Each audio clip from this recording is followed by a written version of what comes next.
Sa inasang pagdoble ng bilang ng mga biyahero ngayong Miyerkules Santo, dagdag na po ng biyahe ang ilang kumpanya ng bus sa Davao City. By live report si Donna Timbal ng GMA Davao. Donna!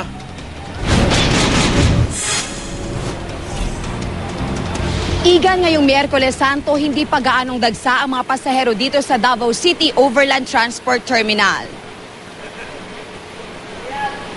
As of 5 o'clock kanina, hindi pa gaanong dinaragsa ng mga kapuso nating babiyahe sa kanilang mga probinsya ang Overland Terminal dito sa Davao City. Ayon sa aming mga nakausap ng mga bus personnel, kadalasan gabi na raw dumarating ang bulto ng mga pasahero. Inaasahan na rin nila na mas dodoble pa ang bilang nito lalo pat wala pang pasok o trabaho sa darating na Lunes. Sa ngayon, ilan sa mga bus company na nagdagdag ng kanilang schedule sa biyahe. Ngayong mahal na araw ay ang Bachelor Bus. Kung dati 30 minutes ang kanilang time interval, ngayon ay 20 minutes na lang. Ang Rural Transit Bus naman na bumabiyahe papuntang Bukidnon at Cagayan de Oro City ay nagdagdag na rin ang kanilang biyahe. Samantala, Igan, mahigpit pa rin ang pinapatupad na seguridad sa loob at labas ng Davao City Overland Transport Terminal. At yan ang latest mula dito sa Davao City. Balik sa iyo, Igan.